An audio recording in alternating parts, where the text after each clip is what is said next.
All right. Well, we are going international for today's episode of It's All Relational. We are joined by Henry Phillips, who's our foreign correspondent and who is going to be giving us a dispatch from the International Family Therapy Association conference that he just attended in Bergen, Norway. So thank you so much, Henry, for joining us today. Thank you, Trevor, for having me on today. Yeah. So can you tell us a little bit more about yourself before we get into the conference? What brought you to this field in the first place? So I've always been interested in how people relate to each other, how things work in general. That was really spurred on by my parents Mhm. encouraging that interest, along with a strong family value that runs through our generations of helping other people. Yeah. Yeah. Wonderful. And why MFT for you? At the time, I don't know. I was from my experiences as a patient, as a client for mental health services, Mhm. while I was in the military, I Mm. was just really kind of turned off by the formulaic, Yeah. impersonal way that it was being administered, and really Okay. wanted something that related more to my own experience in life, Right. as far as Right. being able to, um, give people their just due as human beings and the Yeah. experiences that they went through. So Right. that was Right. my main motivation for choosing MFT as Totally. my degree in licensure. Yeah. Yeah, yeah. And you're saying that your experience as a mental health client, post your experience in the military is a huge part of what inspired you. I think for all of us, right? There's usually an initial therapeutic experience, sometimes which is really inspiring. Sometimes which, like myself, I did the kind of classic post-parent divorce first therapy experience, right? The kind of obligatory thing to ease the parents guilt. Similar to you, where it's like, oh man, this is a cool idea, or I think that this is a really neat way to kind of heal potentially. I'm not necessarily experiencing it in the way that it could be, right? Best done. So I can appreciate that origin story. I think is so familiar for so many of our folks. Now what's your experience been like so far with WAMFT? So I've been active with WAMP just a little over this past year, and Hmm. it's been actually pretty wonderful. Hmm. Hmm. Yeah. Have you been in the state since you've been practicing as a therapist, or are you new to the state? I moved to Washington in 2018. I went to Pacific Lutheran University Hmm. starting in Hmm. 2019, Okay. graduated at the end of 2021, Yeah. and then did a little community behavioral health services Right. before I switched over to being a contractor of one of the larger groups. And for the last year and a half, I've been focused on my private practice. Wonderful. So can you tell us a little more about your prior practice? It's called Calming Waters Therapy, Mm, nice and name. yeah, and I specialize with trauma and grief across Mhm. the lifespan. Yeah. I do enjoy working with individuals going through depression or anxiety or grief in general. And I do believe there's no grief without trauma and no trauma without grief. Yeah. And I Right. enjoy working with partnerships or adult family groups that are going through significant changes. Yeah. Um, Right. Right. Wonderful. So you reached out to me because you were attending the International Family Therapy Association conference. And can you tell me more about like what drew you to this kind of international systemic therapy group? I always like getting a different perspective Hmm. because Hmm. growing up in our social cultural group here in America that we have and Yeah. all our sub demographics, we come with built in with a certain perspective from how we were Right. raised and throughout our lifetime. Right. And I really enjoy like Hmm. seeing what is different out there and Hmm. challenging my perspective. Yeah. Um, because I think inclusion is a way forward for us. It helps Mhm. us grow as people, as a Yeah. community. And, yeah, I mean, at Yeah. this conference, there were 300 participants from 34 different countries. Wow. Wow. So, I mean, it was great to Incredible. see because, yeah, like here in the US, we're a mix of people coming in. So just having one one way to do Mhm. therapy, Yeah. or to be sensitive to people in therapy isn't helpful. Right. And I Right. want to make sure that I'm constantly challenging and growing myself throughout the Yeah. process. Yeah. Right. Right. So being, around rubbing shoulders with people from all these different countries that are doing systemic therapy, it's really cool. A great thing to be kind of focusing on. And I know AAMFT is focusing on this a little bit more with our, international conferences that are happening. There's one this year happening in India. But it is, not something that you get to do right at a WAMFT conference, for example, right? People that are obviously practicing in Washington State, and our theoreticians are kind of, you know history as a practice and discipline is very international, right? I'm a narrative therapy practitioner, and so as Australian kind of base, Yes. coming from the people that are coming from all over the world that are kind of doing the thinking and implementing of our work, and so that's exciting, right? That you're able to participate in this World Congress. So tell us more about what you saw and learned out there. What were some of the interesting trends that you're noticing in some of the presentations? Yeah. So because this was in Bergen, Norway, Mhm. it was a Nordic country centered conference this time around.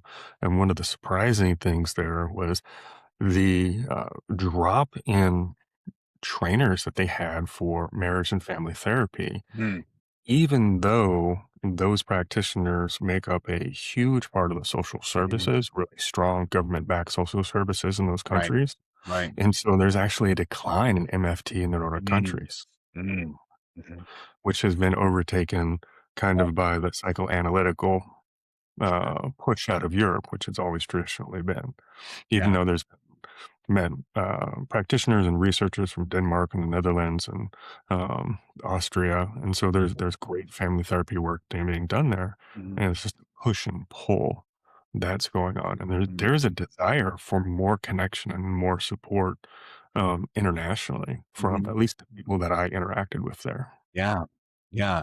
For more family therapy, more systemic therapy, instead of the kind of psychoanalytic approach. Yeah. So in Norway specifically, you're saying there's been a decrease in the, participation in the marketplace of family therapists. Yeah, Norway, Finland, Sweden, and Mhm. Iceland. Yeah. Yeah. Yeah. Okay. So it sounds like if you're, looking to move abroad, um, there's a lot of demand, in these countries, and would be a bad place to be. As your kind of your experience there seems like was inspiring. It's interesting. I'm curious about. I know a lot of folks now, as technology is advancing and allowing for people to meet with folks in different areas, virtually, there's all these ethical, issues that arise with that. I know a lot of people, obviously, we have interstate issues within the United States, but globally, it's a much more murky ethical, kind of landscape in terms of if you're in Washington State, can you work with folks, elsewhere? So I'm curious about that. Was there any conversation about, you know, working across, national lines? There was a shared experience of the frustration of the lack of reciprocity, Yeah, um, especially right. because we didn't have a lot of American participants, including Mhm. myself, there. Right. About how hard it was for some of these people and Mhm. for practitioners that are married from somebody from another country, Yeah, being able to cross those borders with those right. professionals visibly to support their family, to support their communities. So Yeah. yeah. Yeah, it's just it is really it's becoming increasingly a problem, I think, especially in our field because we are the people that work with, families that are estranged or families that are living separately, or couples that are living separately. Our field more than any really needs to be able to utilize the technology that's available and readily available and that clients are wanting to use to be able to help them or provide our services like we can, I think, ethically. We just don't have the kind of legislative backing at this point to do that. It's one of those things, though, that I know I'm sure you can appreciate this, Henry, with the clients you're working with, where it's like clients and people, everyday folks don't understand that, right? It's frustrating, right, to them, and it sounds like it's frustrating globally too. Yeah, absolutely. And it does slow down the research. And that was another reason that I wanted to go to this World Conference and experience Yeah, this is because, it wasn't what some people would consider just personal experience or, experiential right. learning that passed on. We're talking about people from around the world doing scientific studies Yeah, at the, PhD level, right. looking at our theories that we've been using for decades Mhm, and increasing the scientific basis to both improve those therapies and mhm. support those therapies. So they Yeah, have that really alongside wow. other types of therapy that are out there. So yeah, this was a wonderful, wonderful experience all around to Yeah. see that clinical um,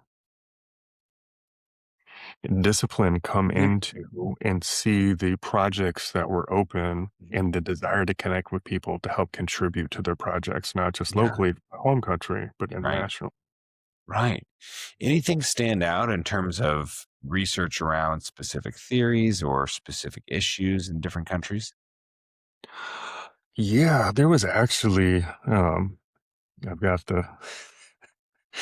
the program in front of me, and there were Mhm. so many good sessions to go to. Um, a lot of the ones I attended was a focus of self Mm, for the family therapist about how they show up in the room. yeah, I do a lot of EFT right, focused work, right. so that was a point. There was some really surprising experiences shared across there, especially when it comes to folks with different identities, whether it be the LGBT space. Right. Uh, and how that translated from different people's points of views in Mhm, certain countries. So, mhm. yeah. Yeah. Different Yeah. attitudes or different ideas about all of those things, I'd imagine, right? Mhm. Depending on the kind of cultural dynamic, right? Yeah. Yeah, wonderful. Um, what are some other things that you noticed when you were out there, Henry? Other things that you're excited to share with our community? Ooh, just the opportunities that are there from the Mm, studies that are going on here in the States and Canada mhm, around. One of the ones that stuck out to me was uh, dealing with family members who have conspiracy theories or oh, entrenched ideology. right, Uh, that right. was a wonderful block. Talking Mhm, about the difficulty that comes along that with defensiveness, holding space for that, yeah, really preparing yourself to be in that space with somebody, yeah. and questioning yourself as a therapist. Is that something that you want to work with? Hmm. Right. Hmm.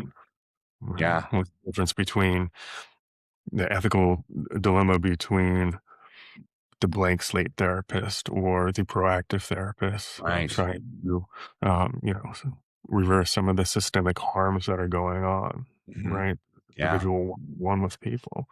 So that was a theme that was there. AI was another one. yeah, yeah. What was I'm curious about maybe more the international attitudes about AI and therapy. Yeah. So it's really up in the air Hmm. as far as it echoes a lot of the same Right. conversations that we're having here in the States. I sat down a couple of times with some researchers and instructors out of Hong Kong, family therapists, Hmm. and they're pioneering in their sector how to make it ethical for us, Hmm. how to make it ethical across international lines Yeah. with the laws and what other people are experiencing. And they Right. were like, "What's your experience?" And it's like it's kind of the Wild West for us out here. Yeah. We're all scrambling, to Right. use that phrase. Yeah. Right. Everyone's trying to figure out how to utilize this, or like what the way to do it that's ethical, could be. And like you're saying, this is kind of what is so fraught and challenging in our increasingly globalized world, right? Where it's normal for a person in Washington or a therapist in Washington to have a client walk in and say, "Hey, I want to work with my family. One of them's in Bangladesh, one of them's in, United Arab Emirates, and one of them's in England, and I'm here." There's four different, sets of laws and jurisdictions you'd have to consider, right? And you are capable of providing the service because technology enables you, but ethically, legally, it's totally, overwhelming to kind of think about how do you respond to something like that, especially when you're using something like AI that is also, a new technology, a lot of opportunity, but a lot of dangers involved with it too, right? Ethically. So it's kind of in some ways heartening or encouraging to hear that other people are also kind of struggling or like, oh, I don't know. I guess we just gotta, be careful, learn more, wait and see, and that's I know just how so many people here feel here in the States about it. Yeah, yeah. It was heartening to hear that there are other people around the world trying to capture this initial wave of AI coming on to build these experiences, Right. to document the challenges, Mhm. to try and navigate a pathway forward Yeah, instead of waiting absolutely. for somebody else to make a law or Right, make a rule, right. right? Yeah. Yeah. Yeah, it's, obviously everyone's dealing with it and everyone's trying to figure it out, but, it's a good thing. I'm glad that you're able to kind of hear more from these other folks and share with us, obviously.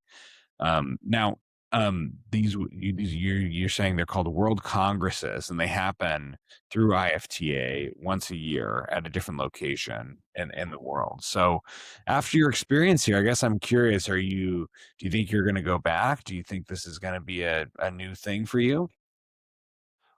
Absolutely. I think this is gonna be something I'll try and attend at least every other year, Yeah, uh, to go around because building those connections as a mhm, someone who would like to practice internationally, to be able yeah, to practice more than one country right. um, would be a dream come true. Yeah. Totally, totally. Yeah, wonderful. And so next year, you said it's in Australia. Yes. Nice, nice. Home place of Michael White, and the narrative therapy movement. That's an exciting thing for us folks in the narrative camp. Yeah. Yeah, and Um, narrative therapy did cool. have a strong inside of the Mm, conference too itself, and yeah, I don't think as therapists we can get away from narrative therapy as we constantly make meaning every day in our lives around what we're absolutely. experiencing, and Yeah, yeah, yeah, totally. It has been traditionally a very international, kind of theory. A lot more application elsewhere, and that's a neat thing to hear. So. Wonderful, Henry. Well, thank you so much for joining us today, sharing more from your experience. This is really cool, exciting stuff to be hearing about the kind of, cutting edge internationally of what we're thinking of, what other countries, other people are thinking about, with systemic therapy. So thank you so much for joining us today. well, thank you for having me, Trevor, it was a pleasure.